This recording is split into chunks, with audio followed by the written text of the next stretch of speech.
So Roche is a character I haven't paid much attention to in the Final Fantasy VII Remake. To me it seemed like he was hyped up quite a lot before the game came out. But did we see much of him? Well, no. He came and forced us to trash his bike, then turned up less than an hour later for us then to trash his backside too. He pretty much appears in the game with his horrendous hairstyle simply just to revel in his mediocrity. Since Cloud literally exhibits no effort in dealing with him, like seriously, even with a little extra leveling up, you can see how one-sided the battle was from the beginning. And to be honest, I think here begins the key to why exactly Roche is so important in the remake. So, for starters, people who have only played the original Final Fantasy VII, or haven't played any of the compilation at all, they may have heard of Soldier, but apart from Sephiroth, they haven't really seen any. They have no proper idea of what soldiers are like apart from Cloud and Sephiroth themselves, and therefore Roche's presence gives everyone a better understanding of the type of people that Soldier recruit, that they draw to them. The sort of people that make up their forces, how they interact with other members of the Shinra security forces. And nothing makes us lore lovers happier than these little details. And I think that's part of the reason why he's there. Something that also would have added to my happiness is changing Roche's hairstyle. I have no idea who okayed it, and I don't understand how everybody else has such cool hair, and then the new guy gets this mess. Apologies in advance to any watchers who have this hairstyle, but just this once, I am prepared to fight you in the comments over this. Anyway, back to the second reason that Roche might be so important. Roche's presence helps us to understand the difference in power levels between the different tiers of soldier. We know Cloud has told us before that he's a first class soldier, and Roche is of course a third class soldier. The ease with which Cloud takes him down, literally the fact that a couple Punisher counters takes him out, is enough to give the impression that a third class soldier is nothing to someone on Cloud's level, was supposed to be a first class soldier. In the original game, there wasn't much emphasis put on Soldier itself beyond Cloud and Sephiroth's role within it. So I'm looking forward to seeing how the soldiers interact across the classes in the mainline game. And to those of you who are looking at me like that, I'm not trying to give spoilers unnecessarily. It would add nothing to this video. But if you want more theories and more spoiler-based discussions, then I advise that you hit the subscribe button so that you don't miss out on great videos on the art, Final Fantasy, education, anime and gaming and other stuff where I will mention spoilers and where I do go into more detail in terms of the story and other stuff like that. On to the third reason, and this one I really like. It's not completely mine, I heard it from my brother, but it sounds like a really good storytelling element.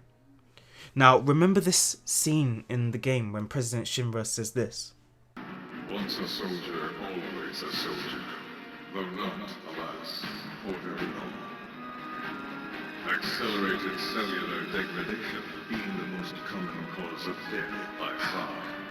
This is classified, of course, but every soldier knows the truth. That's right.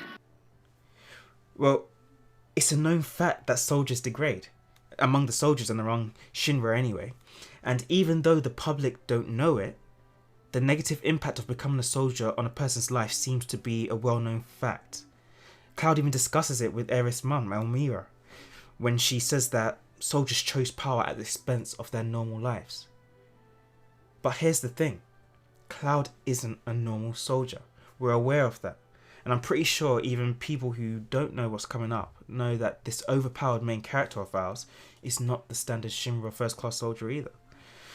But what has Roche got to do with all of this? But what has Roche got to do with all of this then? Well, if he's a typical soldier who will undergo the typical degradation, eventually turn into one of these handsome fellas, then we may actually watch the degradation take place over the course of the full remake series. While at the same time watching Cloud's degradation, or lack thereof, depending on how you see his character progression. And so we'll be able to compare and juxtapose the two. And I actually think this is a really super cool theory. And I hope that it is one of the reasons why he's there, since I think it's an incredible thing to watch characters who are a little eccentric become full-on unhinged. Think of Shigaraki from My Hero Academia or Garo from One Punch Man. They're not quite your normal people to start with, but by the end or as the story progresses, they turn to something else completely. They're almost barely recognizable as humans. The fourth reason, if you're familiar with my theories about a parallel party run alongside the main party, I've mentioned it in a few videos, so check those out if you haven't seen them already. But if you're familiar with that, then you'll remember that I said that the party may be made up of many of the characters that we've met in the first part. So there's no reason why Roche may not potentially be one of those. He doesn't seem to have any full-on allegiance to Shinra. He seems to do what he wants. So who knows, he might team up with Leslie, Kyrie, Zack and others to follow the party around the world and maybe even clash with them a few times, or clash with Shinra's forces a few times. And my final reason, Roche may just be a recurring enemy that will keep popping up and fighting against Cloud. And this may seem not such a big deal, but if we're watching him rise through the ranks at the same time, in the same way that we saw Zack rise through the ranks in Crisis Core, if we watch and see Roche rising through the ranks, eventually becoming first-class soldier by the end of the game, as Cloud reaches the pinnacle of his strength as well, then I think that would be a really interesting dynamic, seeing them both getting stronger. Because remember, he said he believes that they could soar to even greater heights. There's also the possibility that he might actually turn into a Hojo lab rat, going to Hojo for more power, and keep coming back with different enhancements, and once again, barely be human by the end. Who knows? I just think there's so much that they can do with Roche, and there's so much they've planned for him.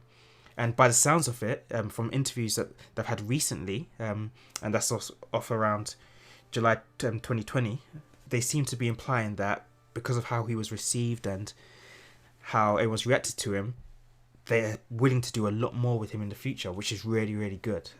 I'm really looking forward to seeing him anyway. But let me know what you think in the comments down below. What do you think the future holds for Roche? What do you think his significance is to the story as a whole? I'm really excited to see what theories you are going through your heads, what you've been discussing, and really seeing if any of this turns out to be true in the coming years.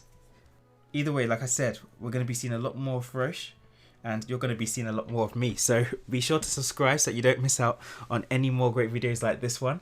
And check out these videos, these other videos that we've done analysing and theorising on Final Fantasy VII. They should be coming up on the screen right now. So be sure to drop us a like, be sure to subscribe and to leave a comment. And that's all for now. Until next time.